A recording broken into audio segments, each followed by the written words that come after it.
Buongiorno, buongiorno. Hai portato la parola di Dio, la tua spada, ce l'hai lì da qualche parte? Amen. Se tu l'hai portata, o la apri oppure accendila in qualche modo, no? E apri nella prima lettera di Pietro, capitolo 2, leggeremo solo il versetto 9, ok? Prima Pietro, capitolo 2, versetto 9. È un testo che nei momenti difficili sempre mi conforta, ok? Io non so com'è stata la tua settimana, la tua camminata col Signore in questi giorni. Sicuramente se sei ancora un essere umano, che non sei un angelo, non sei morto, avrai affrontato delle difficoltà, ok? E forse delle difficoltà che ti hanno un po' abbattuto, ti hanno un po' angosciato, ti hanno un po' limitato nella tua vita spirituale, e questo testo ci ricorda chi noi siamo, ok? La parola di Dio in questa lettera è molto interessante, perché l'Apostolo Pietro scrive ai cristiani della dispersione. In quel tempo, quando lui stava scrivendo, c'era una persecuzione sistematica dei cristiani. Oggi noi non viviamo persecuzione da parte delle nostre autorità, ma sicuramente nel mondo spirituale il nemico non è contento di quello che noi facciamo quando noi camminiamo con Cristo, ok? E se lui ti ha messo degli ostacoli durante questa settimana, questo testo dice così, dice: ma voi siete una stirpe eletta, un reale sacerdozio, una gente santa, un popolo che Dio si è acquistato, affinché proclamate le virtù di colui che vi ha chiamato dalle tenebre alla sua meravigliosa luce. Dice così la parola di Dio. Sai perché ho memorizzato questo testo? Perché è un testo meraviglioso che ci ricorda chi noi siamo, chi tu sei, una stirpe eletta. Il Signore, quando ha fatto le votazioni nel cielo, ha detto: io voglio lui for president, ok? Io voglio te for president, una stirpe eletta, un reale sacerdozio, ossia dei sacerdoti che hanno a che fare con un sacerdote normale, un sacerdozio reale, ossia dei sacerdoti che lavorano vicino al Re dei Re e al Signore dei Signori, gente santa, un popolo che Dio si è acquistato, ok? Tu sei tutto questo, perciò puoi affrontare la vita, sì, perché il Signore ci ha reso tali, ok? Io ti invito ad alzarti in questo momento e a pregare il Signore e a ringraziare il Signore per quello che noi siamo, ok? Nei momenti di difficoltà noi dobbiamo ricordare la nostra identità cristiana. Il Signore ci dice: chi sei tu? E tu devi ricordare al nemico chi siamo noi. Noi siamo una gente eletta, popolo santo, un sacerdozio reale che Dio si è acquistato perché possiamo proclamare le sue virtù. Ok? Tu sei stato scelto per questo motivo. Ora chiudi i tuoi occhi e comincia a parlare col tuo Signore, ok? Nostro Dio, nostro Padre, noi che siamo qua questa mattina e abbiamo scelto, Signore, di stare alla tua presenza insieme ai nostri fratelli, ti chiediamo nel nome di Cristo Gesù che tu possa manifestarti in mezzo a noi. Nostro Dio, grazie, perché in mezzo alle difficoltà, Signore, noi non dobbiamo mai dimenticare che siamo tuoi figli. Abbiamo un Padre onnipotente, onnipresente, onnisciente, che conosce ogni cosa, che può ogni cosa, che sa ogni cosa. Ed è per questo, Signore, che noi ti chiediamo: rendici coscienti di questa grandezza che ti appartiene. Noi, Signore, come tuoi figli, vogliamo seguire. Prendici per mano, Signore, questa mattina e accompagnaci nei misteri della tua parola. Accompagnaci, Signore, nell'adorazione, perché tu, Signore, ami stare in mezzo al tuo popolo e noi vogliamo adorarti con tutto quello che noi siamo, al meglio delle nostre possibilità. Benedici il tuo popolo qui riunito, Signore, e la tua parola, Signore, ci ricorda che noi dobbiamo santificarci perché tu possa fare meraviglie in mezzo a noi. Grazie, Padre, perché abbiamo questo privilegio di incontrarti personalmente Nel nome di Cristo Gesù. Amen. Amen. Prima di adorare, io ti invito a lasciare il tuo posto, ok? E dare un saluto alla persona che è vicino a te, dietro di te, accanto a te, una persona specialmente che non conosci. Dai un abbraccio, una parola di benedizione, ok? Il popolo di Dio è un popolo che benedice.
Che Gesù è il nostro Re, il Re delle nostre vite, e continuiamo a invocare il suo nome questa mattina.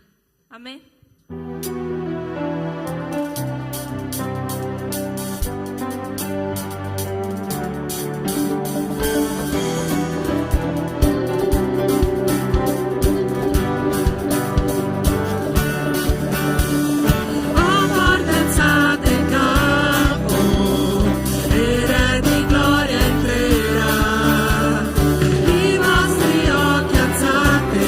Verso il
chiediamogli in questo momento di poterci stringere ogni nostro difetto, ogni nostra preoccupazione, che Lui possa in questo momento, che noi possiamo in questo momento avere un incontro personale con Lui, che in questo momento Lui possa prendere tutte le nostre preoccupazioni della settimana, che possa afferrarle abbracciandoci, che possa non lasciarci mai, perché il bello dell'amore di Dio è che è costante e non ha nessuna condizione. Quindi invochiamo il Signore, chiediamogli di poterci toccare questa mattina nel profondo del nostro cuore, che Lui possa curare ogni singola parte di noi che ha bisogno di essere curata. Cantiamo.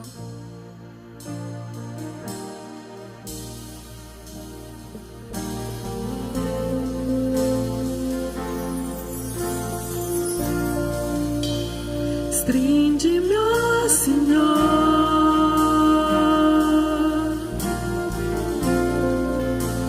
e non lasciarmi mai.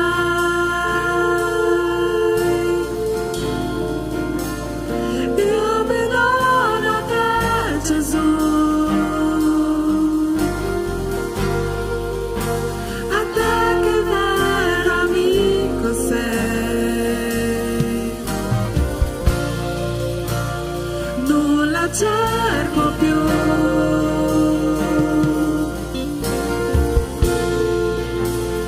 voglio solo te.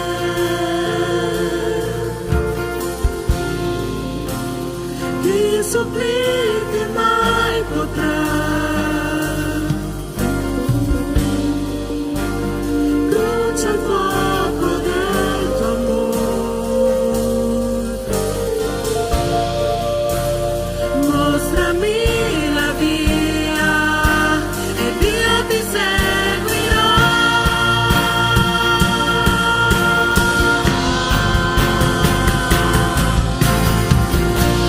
Io voglio te.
ogni mio fratello, ogni mia sorella che ha consegnato a te la sua vita, le sue preoccupazioni, le proprie ferite, Padre. E ti chiedo che tu possa rispondere a questo loro gridare, a questo loro grido, Padre, che tu possa rispondere ai loro cuori che ti cercano ogni secondo di più, in ogni momento di più, Padre, che tu possa donarci la tua presenza, che tu possa mostrarti nelle nostre vite, che tu possa essere tangibile, Padre, che noi possiamo afferrarti, toccarti, e non perché tu non ci sei, ma perché noi ci allontaniamo da te, perché noi non riusciamo a essere in comunione con te, Padre. E io ti ringrazio perché tu sei in ogni momento insieme a noi, ti ringrazio per ogni dimostrazione che tu fai nelle nostre vite, ogni dimostrazione d'amore. Grazie perché in ogni momento noi abbiamo la certezza che tu ci sei. E ti chiedo perdono per tutte le volte in cui ognuno di noi magari ha pensato che non bastasse, che non fosse abbastanza. Ti chiedo perdono per ogni momento in cui magari non riuscivamo a credere alla verità della tua parola, Padre. Ma io ti chiedo che tu possa stare con noi, che tu possa sconfiggere queste bugie del nemico, Padre, e che noi possiamo vivere un rapporto intimo, personale con te, possiamo vivere un rapporto fatto di una tua conoscenza sempre più profonda, perché, Padre, tu ci conosci in ogni piccolo aspetto, nel profondo del nostro cuore, Padre, tu ci conosci, sai come siamo fatti, siamo noi che siamo lontani da te. Padre, io non so neanche spiegare a parole quello che tu sei per le nostre vite, non so neanche a spiegare com'è vivere nella tua presenza, Padre. Ho soltanto da dire che è meraviglioso, ho soltanto da dire che è stupendo, che è perfetto, Padre. E il mio desiderio più profondo è che nessuno di noi possa provare la distanza da te in nessun momento della nostra vita, Padre. È così terribile quando sei in silenzio, so che molte volte lo fai per disciplina, per insegnarci qualcosa, ma, Padre, la tua assenza è terrificante, Signore. E quindi io ti chiedo, Padre, che tu possa mostrarti questa mattina, che tu possa manifestarti nelle vite di ognuno di noi, Padre, nel nome santo di Gesù. Amen. Amen. Ascoltami, mentre ero lì che cantavo, ho sentito proprio da parte del Signore di fare questo momento insieme alla comunità. Cosa interessante che ho meditato sulle parole di questa canzone, no? E noi dobbiamo credere in quello che cantiamo, ed è anche quello che c'è scritto nella parola di Dio, no? Che dice che Gesù è il nostro vero amico. Noi non abbiamo difficoltà a immaginare Gesù come il Signore, come Re, ma come amico a volte è complicato nella nostra testa. Non so se tu hai mai pregato dicendo: Signore, dove sei? La sorella appena detto, no? Signore, dove sei nelle mie difficoltà quotidiane? Perché non mi rispondi? Perché se tu fossi mio amico, no? Arriveresti subito. Ma la cosa interessante è che Gesù è il nostro amico. E la parola di Dio dice in Giovanni capitolo 15: non c'è cosa più grande di questo che dare la vita per i propri amici. E Gesù ha dato la vita per te, sì o no? È tuo amico, sì o no? Ha dato la cosa più grande che lui aveva. Allora io vorrei fare questo momento di preghiera, perché sento che nella comunità sta serpeggiando questo sentimento, no, di lontananza da parte di Dio. Dio non è lontano da noi. Dio non è lontano da noi, Dio è nostro amico. E Lui capisce esattamente quello che tu stai passando. E veramente, come ha detto la sorella, i silenzi di Dio sono terribili. Ma sai perché Lui sta in silenzio? Perché quando Lui si manifesterà, la manifestazione sua sarà ancora più grande di quella che tu immagini. Ti ricordi della storia di Lazzaro? Gesù non è arrivato per 4 giorni. E la sua sorella Marta e Maria, tutte e due hanno detto: Signore, se tu fossi stato qua, questo non sarebbe successo. Ma Gesù gli ha risposto una cosa interessante, gli ha detto: se tu credi, tu vedrai la gloria di Dio manifestata. Dio è in mezzo ai tuoi problemi, caro mio. Dio in mezzo alle tue difficoltà, alle tue sofferenze, Lui non molla la tua vita. E Lui quando interverrà ti farà vedere una cosa ancora più grande di quella che tu immagini. Ma tu devi avere pazienza e confidare nel fatto che il nostro Signore Gesù si chiama Emanuele, che vuol dire Dio con noi. Lui è in mezzo a noi. Lui è in mezzo alla tempesta. Sai da dove ha risposto il Signore quando Giobbe era nella sofferenza più grande? Dice la parola di Dio che Dio ha risposto dal seno della tempesta. Lui è in mezzo alla tempesta, è nel centro dei tuoi problemi, nel centro delle tue difficoltà. Non farti ingannare dal diavolo, perché Dio è con te, perché tu sei prezioso agli occhi suoi.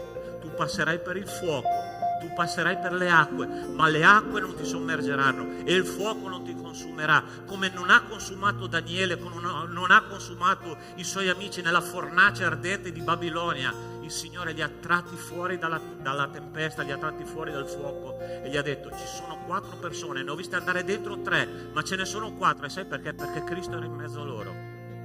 È così che funziona, cari miei. Tu sei disposto a credere che Gesù è un tuo amico?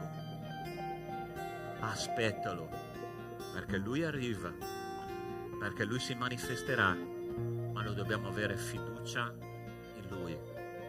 E se tu sei stato toccato da questa canzone come sono stato toccato io ti invito a fare un passo di fede, venire qua davanti insieme a me a pregare, ok? Lascia il tuo posto, perché io voglio pregare insieme a te, ok? Non avere vergogna del Signore Gesù. Molla quel posto e vieni qua davanti. Voglio pregare insieme a te, tu che sei stato toccato da questa canzone, da questo messaggio che comincia il nostro culto, ok? Perché il Signore è in mezzo a noi, cari miei. Il Signore non molla le nostre vite, il Signore è fedele e la sua parola dice che Lui è il nostro amico, fedele amico, ha dato la sua vita per noi. Amen. Amen. Voi credete veramente che il Signore è vostro amico? Sì? Amen? Anche io. Ma non lasciatevi ingannare dal tempo, perché il tempo è il nostro peggiore nemico. Ma nel tempo giusto Dio si manifesta. In mezzo alla tempesta Lui ti dirà: eccomi qua, figlio mio, sono con te. Ok? Possiamo pregare? Nostro Dio, nostro Padre, io ti ringrazio perché questa mattina, Signore, questo sentimento di abbandono, questo sentimento di dubbio che viene dal nemico sarà sconfitto nel nome di Cristo Gesù. E nei cuori dei miei fratelli, delle mie sorelle, comincerà, Signore, a esserci un sentimento di protezione da parte tua, perché tu sei nostro amico, ce l'hai già dimostrato, Signore. Hai dato la tua vita per ciascuno di noi e questo dovrebbe bastarci, ma tu farai molto di più, perché tu sei là in mezzo alla tempesta. Tu sei là, Signore, dove c'è sofferenza, perché ce l'hai dimostrato quando sei venuto qua sulla terra. Non eri in mezzo ai religiosi, non eri in mezzo alle persone di alto rango, tu eri in mezzo ai malati, tu eri in mezzo ai sofferenti, tu eri in mezzo alle persone che non avevano niente da dare, per dimostrargli che la tua amicizia è un'amicizia vera, un'amicizia che non tiene conto di quello che possiamo dare, ma di quello che tu puoi dare.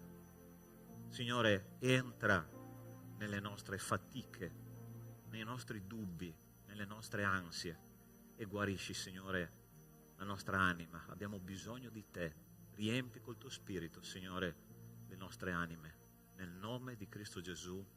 Amen. Amen. Puoi dare un abbraccio alla persona vicino a te?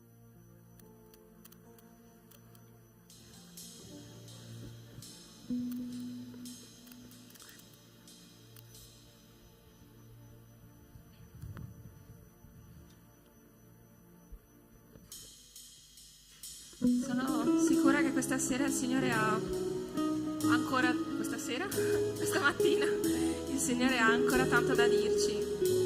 E una cosa che penso che voglia comunicare, non so esattamente a chi, è che sei stato creato in modo meraviglioso, sei stato creato in modo stupendo, che Lui è onnipresente e onnipotente. E come ha detto il pastore, in ogni posto in cui andiamo, Lui è insieme a noi, Lui è con noi. Quindi terminiamo questo momento di adorazione adorando il Signore e dichiarando che tutto quello che fa è stupendo, inclusi noi.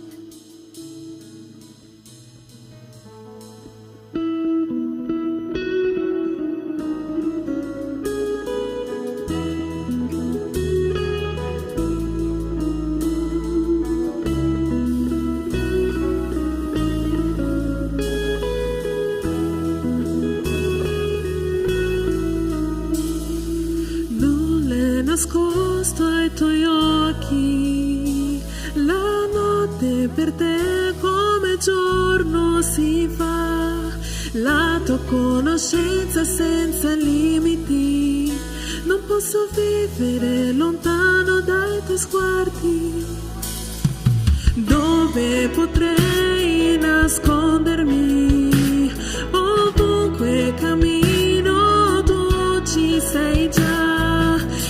Nel segreto dei miei pensieri, la tua parola diventa la mia volontà.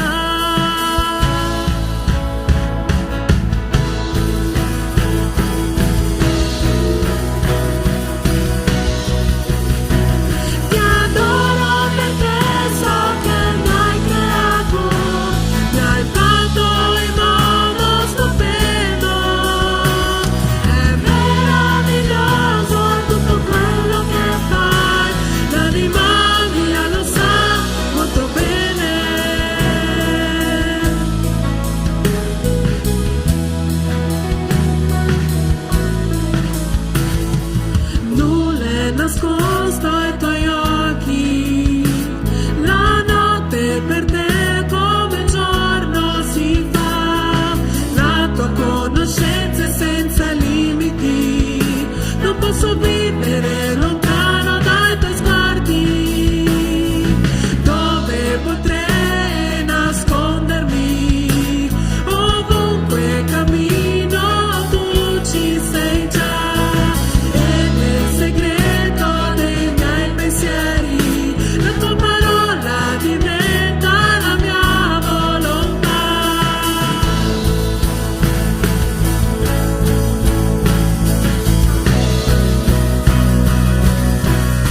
lo sa molto bene.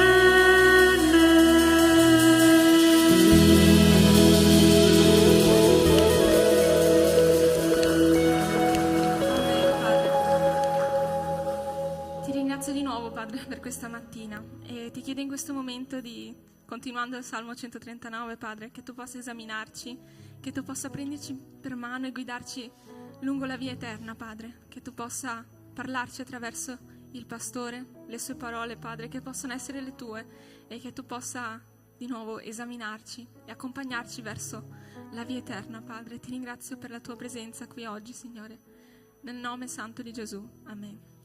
Potete sedervi.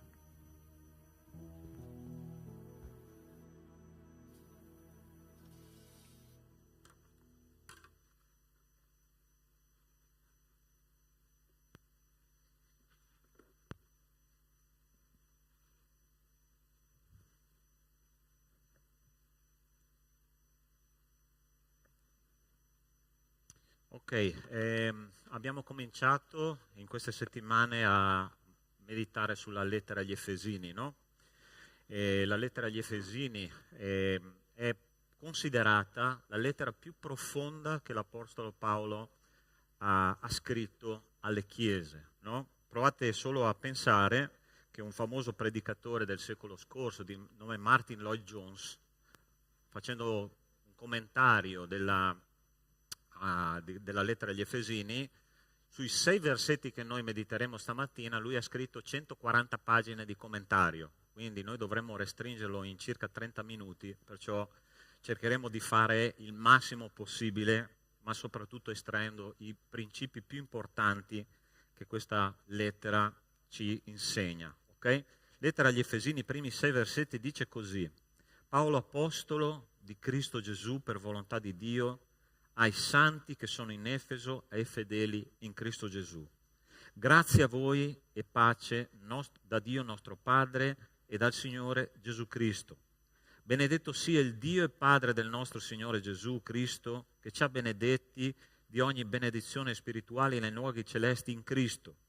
In Lui ci ha eletti prima della formazione del mondo perché fossimo santi e irreprensibili dinanzi a Lui, avendoci predestinati nel suo amore a essere adottati per mezzo di Gesù Cristo come Suoi figli, secondo il disegno benevolo della Sua volontà, a lode della gloria della Sua grazia che ci ha concessa nel Suo amato Figlio. Preghiamo che il Signore ci parli attraverso la meditazione.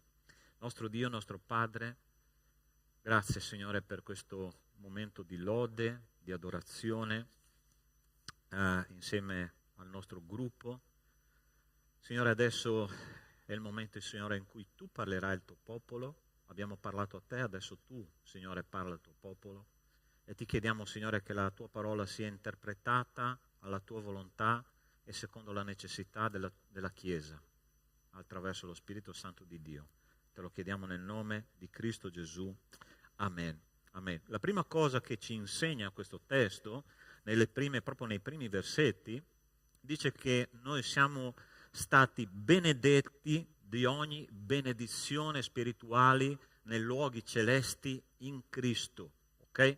Non dice non siamo benedetti sulla terra, ma dice nei luoghi celesti in Cristo. Questa espressione, nei luoghi celesti, è usata soltanto nella lettera agli Efesini nel Nuovo Testamento. Ci sono almeno 5 versetti, compreso questo che abbiamo appena letto, che dicono che c'è qualcosa di diverso nei luoghi celesti, e sono questi.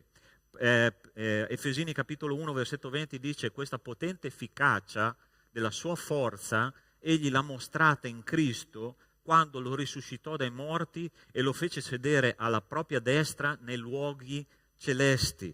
Secondo versetto dice, capitolo 2 versetto 6, e ci ha risuscitati con Lui e ci ha fatti sedere nei luoghi celesti in Cristo.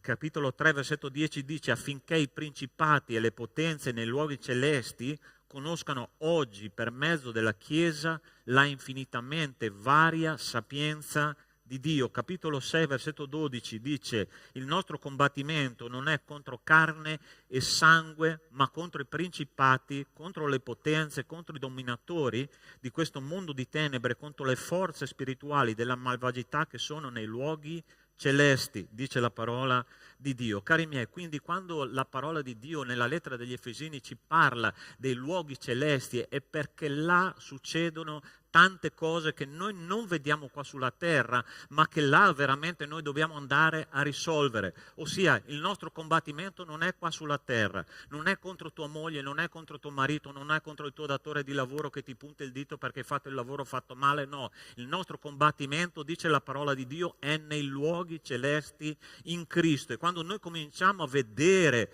questa battaglia, quando noi cominciamo a vedere che c'è qualcosa di molto più alto delle nostre vite terrene, allora cominciamo a entrare nella dimensione soprannaturale, nella dimensione spirituale, ed è lì che il Signore ci vuole. Noi dice che in questo testo che noi siamo seduti nei luoghi celesti in Cristo. Allora, se noi fossimo coscienti fino in fondo di questa realtà, noi sapremo che tutte le volte che noi preghiamo da una posizione talmente alta che noi sicuramente muoviamo delle cose nel mondo spirituale che sono straordinarie.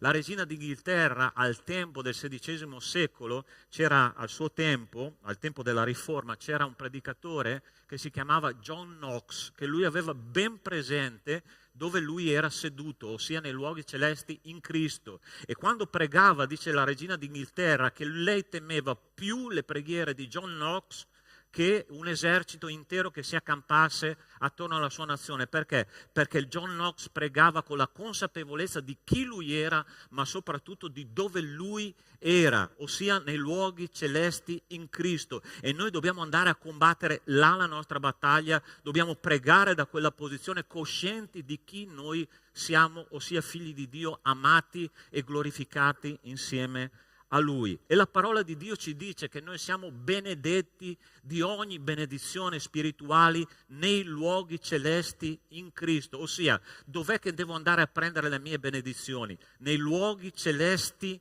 in Cristo. E sai qual è il nostro grande problema oggi? È che noi vogliamo delle benedizioni terrestri. Allora ci sono 5 tipi di preghiera in questa terra. La prima è una preghiera di adorazione al Signore. La seconda è una preghiera di confessione, la terza è una preghiera di intercessione, la quarta è una preghiera di ascolto, perché tu sai che la parola di Dio ci dice anche che noi siamo degli ascoltatori. La preghiera non è solo un mandare messaggi al cielo, ma i messaggi al cielo ritornano a noi, perciò noi dobbiamo ascoltare quello che il Signore ci dice. Ma c'è una preghiera che noi dobbiamo fare, che è la preghiera di richiesta, che è la più gettonata della comunità. E tu sembra che vai a fare la lista della spesa, no? Quando vai dal Signore e dici: Signore, ho bisogno di questo, di questo, di questo, di questo, di questo, di questo, per favore mettimelo nel carrello. È così che funziona nel mondo spirituale. Ma la cosa interessante, cari miei, è che noi dobbiamo chiedere cose che hanno a che fare con i luoghi celesti in Cristo. Allora sta attento. C'è la storia di una persona, di un cristiano, o meglio di un credente, non voglio chiamarlo cristiano perché ancora non sapeva che sarebbe arrivato Cristo, ma è l'esempio classico di una persona, di un credente che vuole a tutti i costi benedizioni che hanno a che fare con questa terra. E il suo nome è Giacobbe. Giacobbe è stata una persona che era stata amata da Dio ancora prima che nascesse. Dio aveva in serbo delle benedizioni eccellenti per questo figlio di Dio, ma lui ha voluto a tutti i costi le benedizioni terrestri piuttosto che le benedizioni celesti. Ti ricordi quando lui ha voluto prendere la primogenitura e ha manipolato suo papà, ha manipolato suo fratello, e per scappare all'ira di suo fratello ha venduto la primogenitura per un piatto di lenticchie. Cosa è successo? È scappato per 20 anni, è andato a casa di Labano, suo zio, che a sua volta l'ha manipolato, per 20 anni, e per quei 20 anni lui non è riuscito a ascoltare la parola di Dio, e dopo 20 anni Dio ha avuto la misericordia di dire: caro Giacobbe, torna sui tuoi passi, torna nella terra dove io ti ho cresciuto, dove io ti ho fatto nascere, perché là io voglio benedirti. E la cosa interessante è che dopo 20 anni sulla via del ritorno lui incontra Dio. Allora sta attento a quello che ti sto dicendo adesso, perché questa è la parte più importante. Allora lui incontra Dio, dice la parola di Dio, faccia a faccia in un luogo che si chiama Peniel, ossia faccia di Dio. Finalmente, dopo 20 anni di fuga, dopo 20 anni di arraffare le benedizioni terrestri, perché adesso te lo dico, lui aveva 12 figli, ok? E secondo i canoni dell'epoca lui era super benedetto, aveva 4 mogli, adesso qua mi fermo, insieme a 4 suocere, e lui non era cosciente di quello che aveva. E poi era ricchissimo perché aveva un sacco di greggi, ossia, secondo i canoni della sua epoca, lui era una persona strabenedetta, perché il popolo di Israele era benedetto attraverso i beni materiali. Ma c'è una cosa interessante che succede quando lui incontra Dio faccia a faccia. Lui prende Dio per la cravatta, e c'è proprio scritto così, che lui afferra Dio e gli dice: Signore, benedicimi. Sì, aspetta un attimo. Aveva tutto quello che poteva sognare un essere umano, mogli, figli, ricchezze, e dice il Signore: benedicimi. Lasciami andare, dice il Signore. Lasciami andare. No, io non ti lascerò andare finché tu non mi hai benedetto. Allora sta attento. Che cosa lui stava in realtà chiedendo al Signore? Questa benedizione celeste, in che cosa consisteva? Questa benedizione che veniva dal trono di Dio, in che cosa consisteva? Dio fa una cosa interessante in quel momento. Dio prende il suo bastone, tocca l'anca di Giacobbe, e Giacobbe comincia a zoppicare. Per la prima volta Giacobbe deve appoggiarsi al suo bastone per camminare, ossia, piuttosto che dargli qualcosa, Dio gli toglie qualcosa, ossia la capacità di scappare davanti a lui, e lui comincia a cambiare personalità, ossia da Giacobbe, che si chiamava, Dio dice: il tuo nome non sarà più Giacobbe ma sarà Israele. Allora sta attento, dopo questo lungo ragionamento, qual è la benedizione celeste più grande che io e te possiamo avere? Il nostro cambio di personalità, il nostro cambio interiore della nostra anima. Perché i frutti dello Spirito sono amore, pace, longanimità, bontà, benignità, dolcezza, autocontrollo, gioia e fedeltà. Sono queste le caratteristiche che noi dobbiamo andare a prenderci nel cielo e dire: Signore, dammi la pace nelle situazioni della vita, dammi l'autocontrollo quando tutto va al contrario di come deve andare, dammi amore per i miei nemici. E quando Dio comincia a cambiare la nostra personalità, questa è una benedizione che nessuno ti può togliere. È questa la benedizione celeste che noi dobbiamo andare a cercare. Fai questa preghiera ogni giorno: Signore, cambia il mio modo di essere. Allora sei pronto alla risposta di Dio, perché Dio metterà alla prova la tua preghiera, ok? Ma quando tu comincerai a cambiare il tuo modo di essere, quello nessuno te lo può togliere. Possono toglierti la salute, possono toglierti i soldi in banca, possono toglierti i tuoi parenti, possono toglierti un sacco di cose. Il mondo può toglierti, la tua vita ti può togliere tutto questo, ma non ti potrà mai togliere un cambiamento interiore, avere pace nelle situazioni difficili. Cari miei, è una cosa che tu hai dentro, e quando tu hai una trasformazione che parte da dentro e che viene fuori, nessuno te la può togliere. Tu vuoi questa benedizione celeste? Attento, che quando tu comincerai a pregare così, Dio verrà a toccare la tua anca, ok? Non scapperai più. Ma ti posso assicurare che quando qualcosa comincia a cambiare dentro di te, tu comincerai a riprodurre l'immagine di Cristo su questa terra. E tu dirai: Signore, quante volte ho pregato in modo sbagliato. Quante volte ho voluto delle cose che benedicessero la mia vita qua, quando io devo essere preparato per la vita che ci sarà dopo. Tu stai andando verso l'eternità, te ne rendi conto, sì o no? Tu stai andando verso il cielo, sì o no? Fra un poco tu ti giri e dici: è passata una vita, io mi sono girato, mi sono distratto un attimo, sono passati 59 anni, gente. E fra poco io sarò nell'eternità. Non so quando, ma forse sarà domani, non lo so. Ma quello che io mi porterò nell'eternità non è il mio conto in banca, non è la mia salute, perché mancherà la salute. Non è il mio matrimonio, non sono i miei figli, sarà il carattere trasformato dalla mano di Dio nel mio cuore. Questo mi porterò nell'eternità. Tu vuoi essere trasformato dal Signore? Tu vuoi questa benedizione celeste in Cristo Gesù? Sì o no? Amen. Stai pronto perché il Signore interverrà nella tua vita, ok? Ma sarà una cosa meravigliosa perché tu non ti riconoscerai più e dirai, wow, chi sono diventato io in Cristo Gesù? Io voglio manifestare il carattere di Cristo. Allora, il Signore ha un gran lavoro ancora da fare, ok, nella mia vita. Non so nella tua. Io ancora non sono morto e ancora non sono angelo. Perciò il Signore deve lavorare ancora tanto nella mia vita. Ma io desidero questo cambiamento, questa benedizione celeste che viene esclusivamente dal Signore. Questa è la prima cosa che noi troviamo in questo testo biblico, ossia andiamoci a prendere le nostre benedizioni celesti in Cristo Gesù, ossia una trasformazione integrale del nostro carattere. La seconda cosa che dice questo testo, dice che noi siamo stati eletti prima della fondazione del mondo. In Lui ci ha eletti prima della formazione del mondo perché fossimo santi e irreprensibili davanti a Lui. Dice così la parola del Signore, Efesini capitolo 1. Cosa vuol dire elezione? No? Elezione. Allora, tu sei mai andato a eleggere i politici che ti governano? Sì o no? Sì, giusto? Sì, tu prendi la tua scheda, metti la tua X, la metti nella busta e dici io voglio che governi questo. Non so se sei contento di chi ti sta governando, ma è la scelta che tu hai fatto.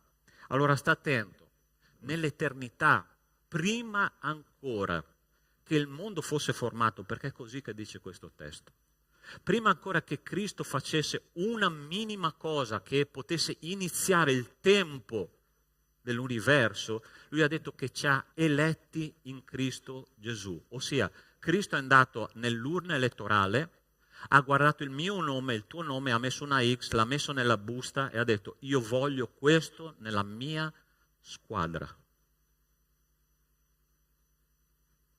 Hai capito quello che ti sto dicendo? Lui ha scelto te perché tu possa manifestare la gloria di Dio, perché tu possa essere santo e irreprensibile davanti a Lui. Allora sono state fatte tante teorie su questa elezione, no?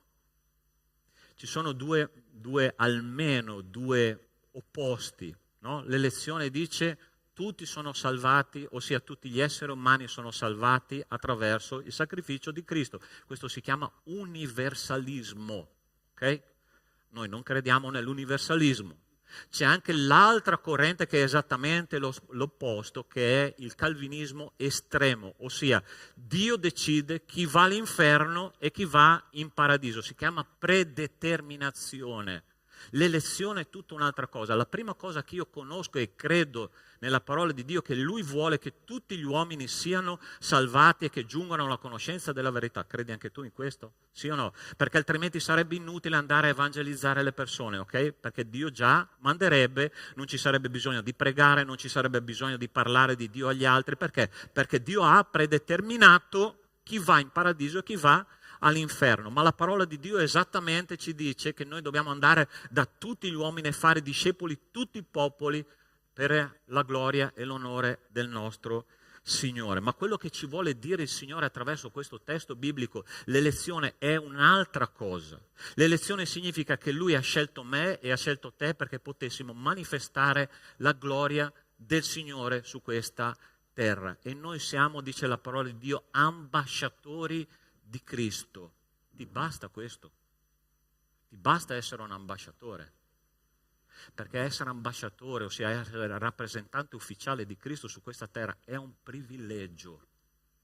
Ma pastore, ma io non conosco bene la teologia, io non so veramente parlare agli altri, non so che cosa fare quando devo comunicare la salvezza agli altri. Ricordati chi tu sei, eletto in Cristo Gesù per essere santo e irreprensibile davanti a Lui. Quando Dio ha guardato un uomo come Abramo, ascoltami bene, Abramo era figlio di un costruttore di idoli, Okay? Era destinato altrettanto a essere un costruttore di idoli. Dio che cosa ha detto? Io voglio questo nella mia squadra e voglio che lui rappresenti il mio nome davanti ai popoli. E il Signore, quando Abramo ha obbedito alla sua chiamata, ha detto: in te saranno benedette tutte le nazioni della terra.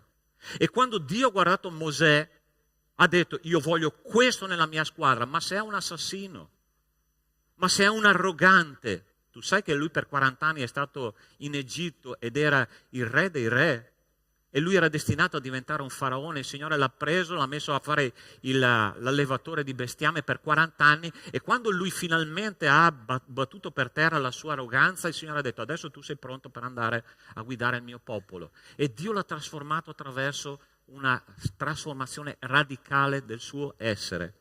Io voglio nella mia squadra,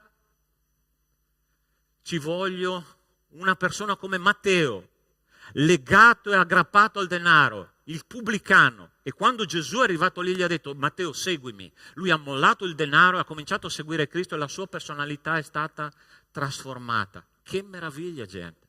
Dio usa persone improbabili per compiti impossibili. Dio usa te, Dio usa me perché Lui ci ha eletto prima della formazione del mondo in Cristo.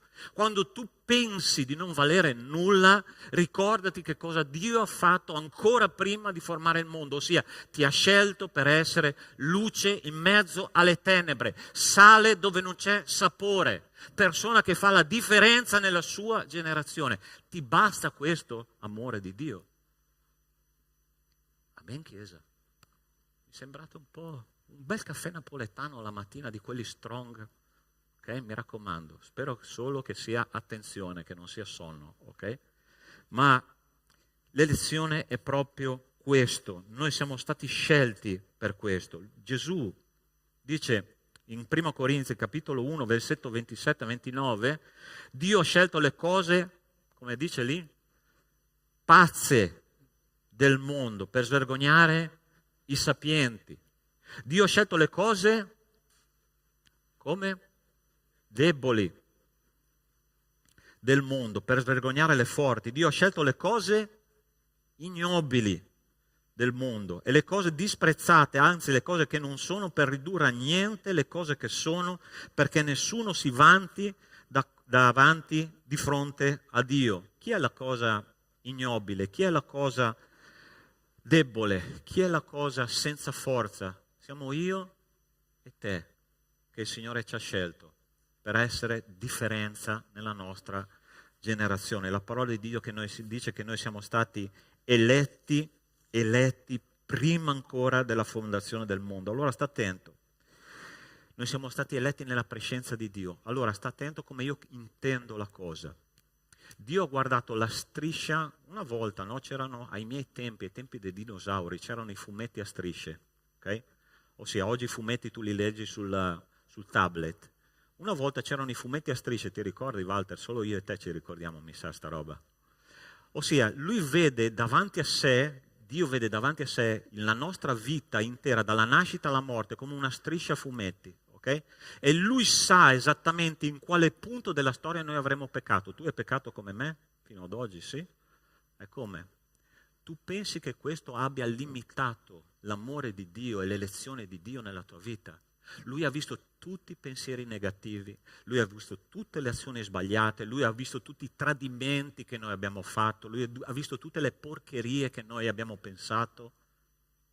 E c'è stato un predicatore americano che una volta ha detto così: mi piacerebbe un giorno inventare una chiavetta USB da poter inserire nel cervello, scaricare tutti i pensieri che noi abbiamo fatto fino a quel momento lì, poi prendere questa chiavetta, inserirla nel computer della Chiesa e proiettare tutto quello che a noi abbiamo pensato fino a quel momento lì.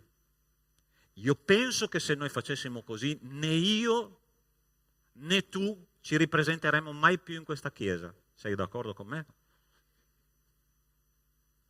Tu pensi che questo abbia limitato l'amore e l'elezione di Dio nella nostra vita? Lui sapeva tutto questo, perché lui è onnisciente. E lui ha detto: io voglio questa persona nella mia squadra per essere il nuovo Cacà, per essere il nuovo Ronaldo, per essere il nuovo Del Piero, per essere il nuovo Schillaci, per essere il nuovo Paolo Rossi, perché tu ricordi che il Brasile ha perso, no? Da Paolo Rossi. Questo è quello che noi siamo, cari miei, siamo dei campioni perché il Signore ci ha reso tali attraverso la sua opera di grazia, perché Lui ci ha eletti prima della fondazione del mondo, e questo mi riempie tanto il cuore, questo mi dà una pace incredibile, perché Dio non è limitato neanche dai nostri peccati. Lui ci ha detto che è morto per noi mentre eravamo ancora nemici, e questo mi basta, che il Signore possa aiutarmi a essere suo amico, non suo nemico. Purtroppo noi tante volte lo facciamo e lo siamo, ma che il Signore possa aiutarci a camminare nella sua gloria e nel suo onore in questa vita, in questa esistenza. Terzo principio che voglio imparare insieme a voi quest'oggi. Oggi c'è una confusione in questi fogli che è una roba terribile. Ok, lo Spirito Santo mi aiuterà. Ok, dice così, terzo principio, che Lui ci ha predestinati a essere adottati. Tu sei un figlio di Dio per adozione. Ok? C'è stato un tempo in cui io e mia moglie abbiamo fatto una scelta, non so se giusta, non so se sbagliata, ma abbiamo fatto l'esperienza di, tra virgolette, adottare un ragazzo per 4 anni della nostra esistenza, della nostra vita. Era un ragazzo, aveva 14 anni quando l'abbiamo preso in casa nostra, no? È uscito quando aveva 18, poi lui si è sposato, ha fatto la sua vita. È stato un momento difficile perché era un ragazzo con una storia veramente difficile alle spalle. E per 4 anni noi abbiamo provato dei momenti di gioia, ma la maggior parte di questa storia che noi abbiamo vissuto è stata una storia veramente difficile e di sofferenza, ok? Perché questo ragazzo non si adattava alla nostra famiglia, non si adattava alla nostra storia, e quindi abbiamo sofferto parecchio. Allora, quando Dio ci dice che noi siamo adottati in Cristo Gesù, ossia predestinati a essere adottati, Paolo Apostolo era furbo, ok? Lui adottava delle parole molto precise perché lui sapeva bene quello che stava dicendo. Lui era un cittadino romano, stai attento a quello che ti dico. A Roma, nell'antica Roma, c'era una legge molto interessante che diceva a quell'epoca che un figlio naturale tu potevi rinnegare, tu potevi vendere, tu potevi mandare fuori da casa e nessuno ti poteva dire niente. Ma un figlio adottivo, quando tu decidevi di prenderlo, quel figlio adottivo diventava tuo figlio a tutti gli effetti, ok? E nessuno dei padri precedenti poteva andare a usare diritto sulla nuova famiglia, ok? Allora attenzione, noi capiamo questo principio quando noi capiamo di chi eravamo figli prima di essere figli di Dio, figli per adozione. Noi non siamo figli di Dio per diritto, ma per adozione. Allora sta attento, quando un cittadino romano adottava un figlio succedeva questo. Il padre che vendeva e che rinnegava il figlio naturale andava dal padre adottivo e attraverso una serie di situazioni che lui creava doveva portare una cifra di denaro al padre adottivo, ok? E gli diceva: guarda, questo denaro è quello che vale mio figlio. Una volta che il padre adottivo aveva capito il prezzo di quel figlio, prendeva il figlio adottivo, lo portava davanti a un giudice, firmava un documento con 7 testimoni, ok? 7 testimoni, non 1, 7. Tu sai che il numero 7 nella parola di Dio è un numero importante, è il numero della perfezione, ok? In 7 giorni Dio ha creato l'universo, questo è indicativo, ok? Quindi questo padre adottivo prendeva il figlio adottivo, andava dal giudice, si timbrava questo documento, si chiudeva e sigillava con 7 sigilli. Ti viene in mente qualcosa? 7 sigilli, e quel documento non poteva più essere aperto da nessuno, ossia il figlio adottivo diventava a tutti gli effetti figlio del nuovo padre, nessuno poteva più toccarlo e il padre adottivo non poteva neanche rinnegarlo, ossia potevi rinnegare un figlio naturale ma non un figlio adottivo, perché era un atto di responsabilità tremendo nell'antica Roma, legislativamente parlando. Allora sta attento. quello che succede sulla croce è stato proprio questo. Il padre adottivo, che è il nostro Padre Celeste, che è il Signore, ha preso noi come figli adottivi, rinnegando il proprio figlio naturale che era Cristo Gesù sulla croce. Allora sta attento. Ti ricordi quando Gesù sulla croce ha pronunciato quelle parole che sono Dio mio, perché tu mi hai abbandonato? Ti ricordi questo testo? Cristo stava pagando tutti i nostri peccati, si è separato dal Padre naturale perché noi potessimo essere adottati in Cristo Gesù secondo la volontà di Dio. Ossia, Dio ha preso le nostre vite, le ha riscattate e ci ha portati nella sua casa e noi apparteniamo a Lui una volta per sempre. Questo ci dà una grande libertà. Sai perché? Perché quando io penso a come Dio ci considera come figli, mi viene in mente sempre la storia del figlio il prodigo. Un figlio che rinnega suo padre, che pecca profondamente contro suo padre, ma quando il figlio torna, che rientra in sé, sporco, magro, puzzolente, perché era in mezzo ai maiali, il padre che cosa fa? Lo abbraccia e gli dice: vieni figlio, io ti metto nella posizione in cui tu eri prima. Allora sta attento. Hai mai sbagliato nei confronti di una persona vicino a te, che fosse anche un tuo amico, tua moglie, tuo marito, e hai cominciato a chiedere perdono per 1, 2, 3, 4, 5, 10 volte? Ovviamente la persona ti dirà: ok, tu mi chiedi perdono 10 volte e sei sempre lo stesso, no? Non cambi mai. Hai mai sentito queste parole? Gli assoluti, che bello, no? Gli assoluti che vengono detti nelle case. Tu non cambi mai. Moglie, hai mai detto al tuo marito questa roba? Marito, non hai mai detto questa cosa a tua moglie? Tu non cambi mai. La parola di Dio ci dice che in quanto figli di Dio noi siamo perdonati 70 volte 7.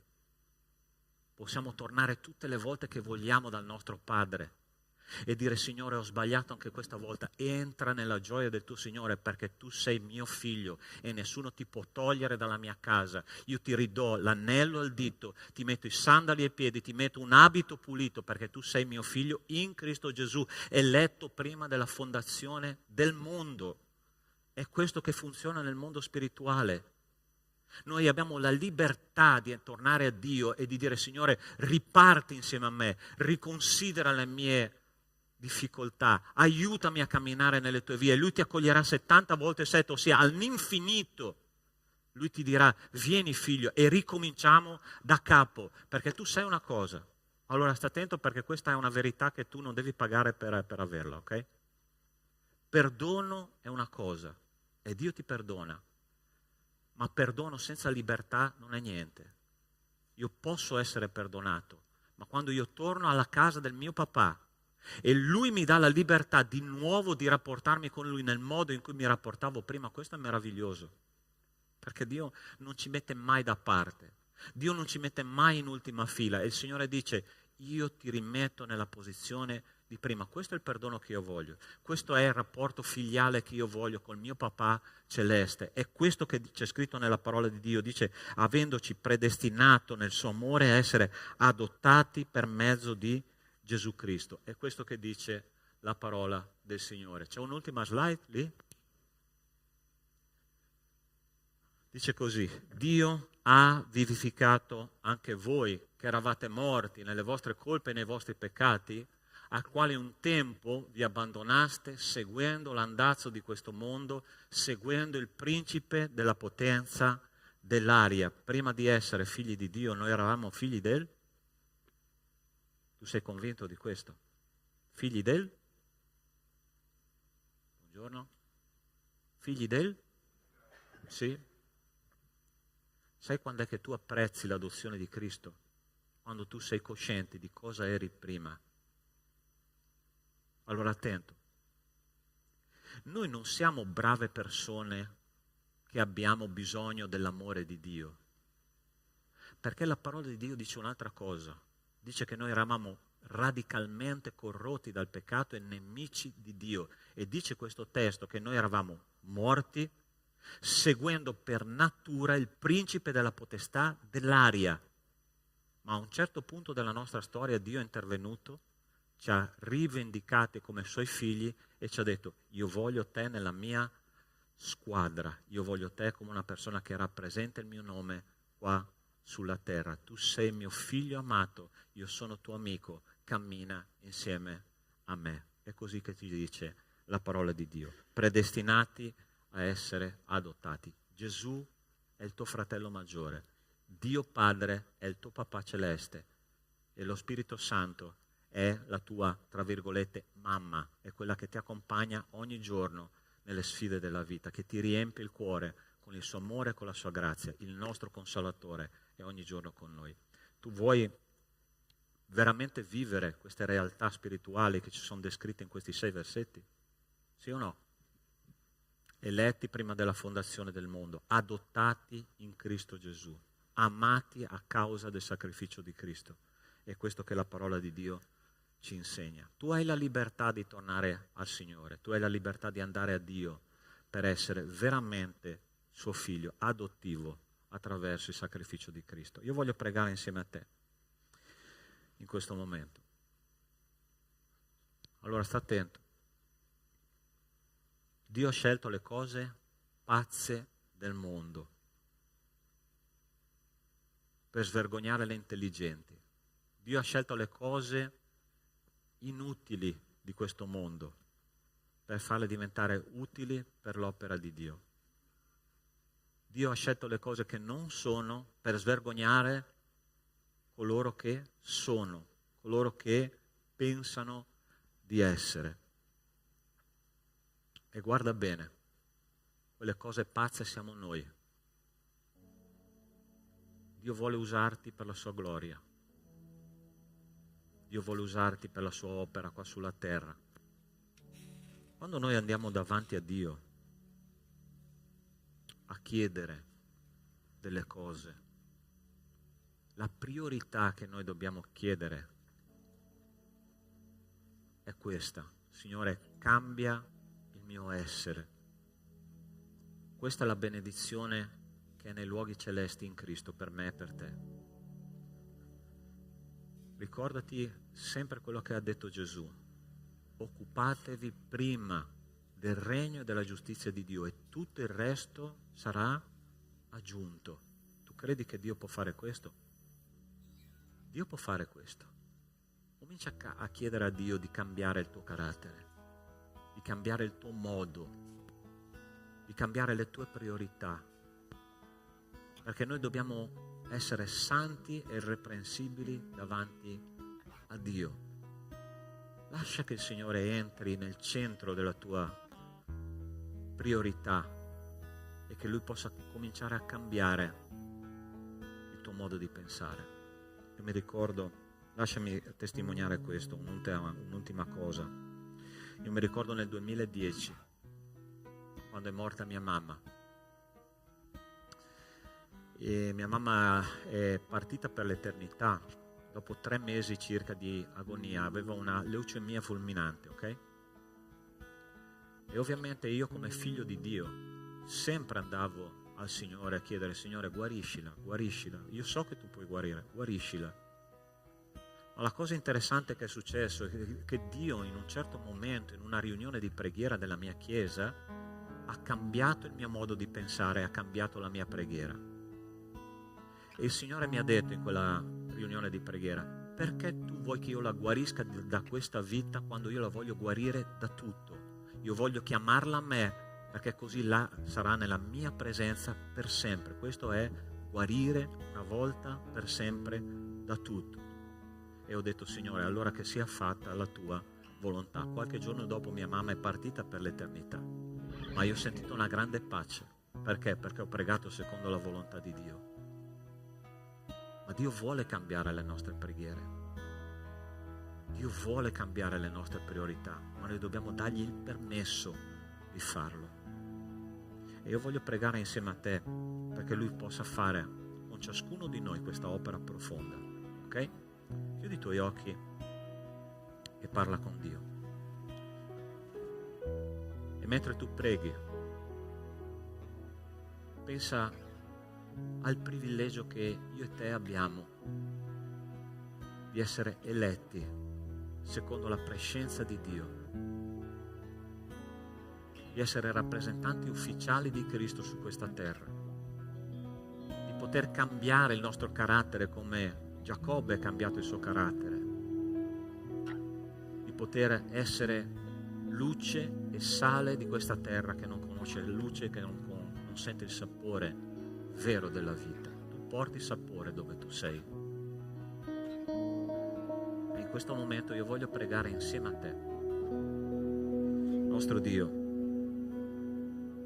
io metto nelle tue mani, Signore, la semina di questa parola questa mattina e ti chiedo nel nome di Cristo Gesù che ciascuno di noi che ha ascoltato queste grandi verità possa prendere una decisione, Signore, una decisione di conformarsi a quello che noi già siamo, figli tuoi per adozione, ambasciatori di Cristo, una stirpe eletta, un sacerdozio reale, un popolo santo che Dio si è acquistato per manifestare la tua gloria. Benedici, Signore, le decisioni che stanno per essere prese in questo momento di cambiare in modo radicale per la tua gloria e per il tuo onore.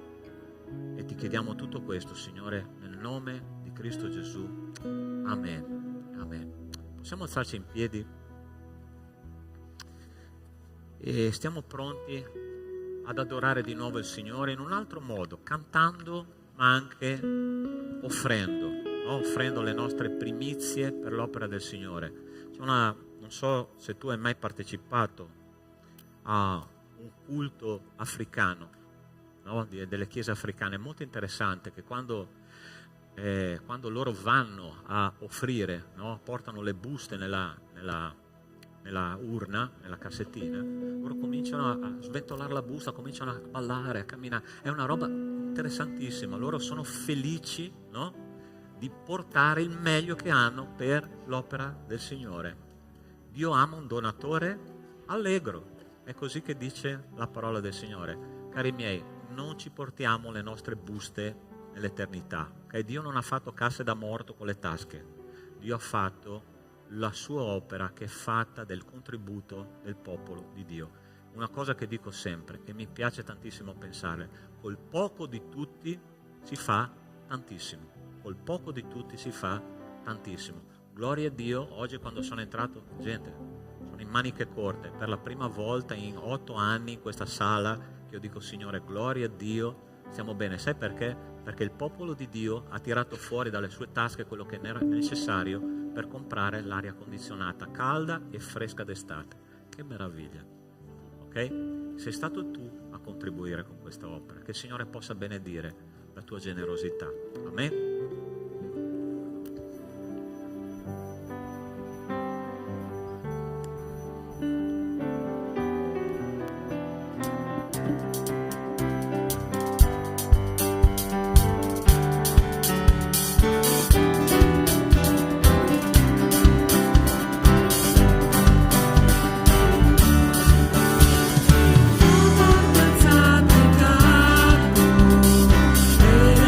Gloria a te.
messo nel cuore ad ognuno di noi di poter offrire a te, Padre, e soprattutto grazie per tutte le persone che hanno riconosciuto che tutto quello che abbiamo viene da te, tutto quello che abbiamo sei tu che ce l'hai donato, Padre, quindi è il minimo tornare a te, offrire a te una cosa che tu ci hai donato, Padre. Ti ringrazio per il lavoro che ognuno di noi ha, ti ringrazio, Padre, per la disponibilità che ognuno di noi ha, perché molte volte magari non ci rendiamo conto che è una benedizione semplicemente poter fare la spesa, Padre, che significa già tanto, Padre. Quindi io ti ringrazio perché non manchi mai di provvedere alle nostre necessità, Signore. E ti chiedo di benedire questi soldi, ti chiedo che possano essere gestiti con sapienza, con saggezza e che davvero possano essere usati esclusivamente per la tua opera, Signore, per il bene, il benessere di questa comunità, Padre. Nel nome santo di Gesù. Amen.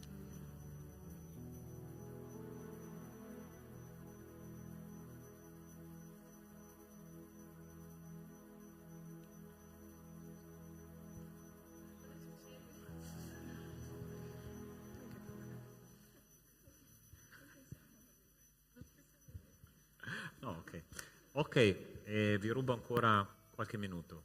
Va bene, abbiamo diversi annunci, che è la parte più traumatica del culto, ma è questo, dobbiamo parlare di diverse attività che la nostra comunità sta facendo. Okay? Questo baby shower è una attività che noi facciamo quando sta per nascere un bimbo. Abbiamo una mamma là Conegliano che sta quasi partorendo, perciò sabato 2 marzo 2024 noi organizzeremo questo evento di baby shower a Conegliano, nella nostra comunità di Conegliano. Se tu vuoi partecipare come mamma, porta un pacco di pannolini, che non sono mai abbastanza. Okay? Quando arriva il bimbo è importante che ci sia questa scorta di pannolini per poter gestire i primi mesi di vita. Secondo annuncio, incontro delle coppie, 16 febbraio, ore 20:30, noi andremo a mangiare la pizza e tutte le coppie, giovani, vecchie, master, eccetera, eccetera, ore 20:30 a questo Covolo di Pederobba, questo posto bellissimo dove siamo già stati, una pizzeria dove si mangia una pizza buonissima, ok? Perciò se tu vuoi partecipare puoi parlare con me, col pastore Caio o con l'organizzatore delle coppie che c'è qua, eccola là, sì, Gilvania e Geandro, potete parlare, alzatevi in piedi che tutti vi guardino per favore, ok? Anche Jonas e Clelia, potete mandare la vostra iscrizione a loro, ok? Poi andiamo avanti. Ministero Giovani Coppie, ieri sera abbiamo fatto un bellissimo incontro con le nostre giovani coppie, c'erano 10 coppie giovani partecipando al nostro primo, è stato il primo o il secondo? Non mi ricordo più, secondo, sì, ok? Un spirito bellissimo, ok? Le nostre giovani coppie stanno organizzando questi incontri periodici e poi ci sarà anche un ritiro fra poco, no? Un ritiro che si trova, vediamo se c'è la slide per favore, convegno delle giovani coppie sposate dal 8 al 10 di marzo in questo bellissimo posto a Peschiera del Garda. Se tu sei interessato puoi iscriverti con i responsabili. Ok, andiamo avanti. Agape celebra il 23° anno, 17 marzo alle ore 10:30. Ok, quindi abbiamo 23 anni di storia da raccontarci. Okay? Io faccio parte di questa storia da più o meno 10 anni. Prima volta che ho predicato qua nel 2014, ma è una storia bellissima che noi possiamo raccontare, fatta di difficoltà, di sofferenza, ma anche di grandi soddisfazioni. Quindi, se tu vuoi partecipare a questo evento, per favore preparati, perché saranno dei momenti molto belli da vivere insieme alla nostra comunità. Avanti. Ok. Prayer Camp, questo è il campeggio che noi abbiamo organizzato per luglio, adolescenti e giovani, ok? Se tu sei interessato puoi parlare con me che sono il responsabile di questo evento e sarà un momento bellissimo insieme ai nostri ragazzi per crescere nelle vie del Signore. Sarà un ritiro di preghiera, ok? Perciò potete immaginare come i ragazzi torneranno a casa carichi e pronti per fare la volontà di Dio, ok? Andiamo avanti. Questo me lo dovete spiegare voi perché io non l'ho organizzato. Gabriel, tu che sei il responsabile di sta cosa. Allora, sabato 17 febbraio ci incontriamo dalle 2, divideremo varie stanze, ci saranno giochi da tavolo, ci saranno videogiochi per chiunque voglia, ci saranno un paio di tornei fra Fortnite e FIFA. Chiunque si voglia iscrivere mi dà il proprio nominativo e questo, chiunque voglia venire a divertirsi, giovani anche più vecchi, siete tutti benvenuti. Grazie. Ok, quindi vecchi, se volete mettervi alla console e sfidare i vostri figli, i vostri giovani, siete pronti, ok? Siate pronti. Ok, raccolta dei beni di prima necessità e potete parlare qua con mia moglie. Isa, puoi alzare la mano oppure alzarti in piedi, per favore? Ecco. E se tu hai dei vestiti, del cibo da portare, per favore parla con lei in modo che possiamo organizzare un magazzino per le famiglie necessitate della comunità, ok? Per favore, avanti. Bene, ogni terzo giovedì del mese noi abbiamo questo incontro di preghiera con i giovani in cui pregheremo per tante situazioni che si stanno creando nel mondo, per le guerre, per l'evangelizzazione, per tante situazioni che noi vogliamo essere partecipi insieme all'opera del Signore su questa terra. Ok? Andiamo avanti. Penso, eccolo qua, il giorno 25 ci sarà questo domande e risposte con i giovani. Ok? Io che sono giovane voglio solo giovani, non ci sono vecchi. Vecchi sono banditi da questo evento. Allora, tu che sei giovane, portati un panino perché staremo insieme circa 2 ore e mezza, forse 3 se ce la facciamo, domande e risposte su tutto, ok? Sulla parola di Dio, su Satana, sulla salvezza, sulla fine del mondo, su ogni cosa che fa parte dei tuoi dubbi, noi possiamo risolvere scavando nella parola di Dio quello che c'è scritto. Okay? Quindi andremo a cercare queste risposte. Audio Ministero Mixer, vedete perché dico che gli annunci sono traumatici, cioè sono una roba... Ok, lasciatemi predicare ma non fatemi fare gli annunci. Ministero di Proiezione ha bisogno, partecipa anche tu, c'è bisogno di operai perché la messa è grande ma gli operai sono pochissimi. Okay? Se vuoi partecipare di questi ministeri sei benvenuto. Ultima cosa che non c'è qua, ma è importantissima, domenica prossima, giorno 18, ore 14, in seconda convocazione, c'è l'Assemblea Generale Chiesa Battista Agape. Quindi un'assemblea dove ci sarà il bilancio della Chiesa, accoglienza di nuovi membri, altre notizie e altre decisioni importanti che noi dobbiamo prendere come comunità. Non mancare se tu sei parte di questa Chiesa. Okay? Quando c'è una famiglia riunita, la famiglia si deve riunire intorno al tavolo di Dio per prendere decisioni importanti. Okay? La tua assenza chiaramente sarà non buona, perché la comunità deve decidere insieme la direzione che dobbiamo prendere. Ok? Io penso di aver detto tutto. Sì. Ok, possiamo alzarci in piedi che facciamo una preghiera per chiudere il nostro culto. Larissa, puoi pregare tu? Sì? Signore, ti ringrazio per questo momento, ti ringrazio per il tuo culto, ti ringrazio per tutte le offerte che sono state fatte, sia monetarie sia offerte personali che riguardano il nostro interiore, offerte che riguardano il nostro profondo, Padre. Ti ringrazio perché è sempre meraviglioso poterti lodare in comunità, poter ascoltare la tua parola tutti insieme, Padre.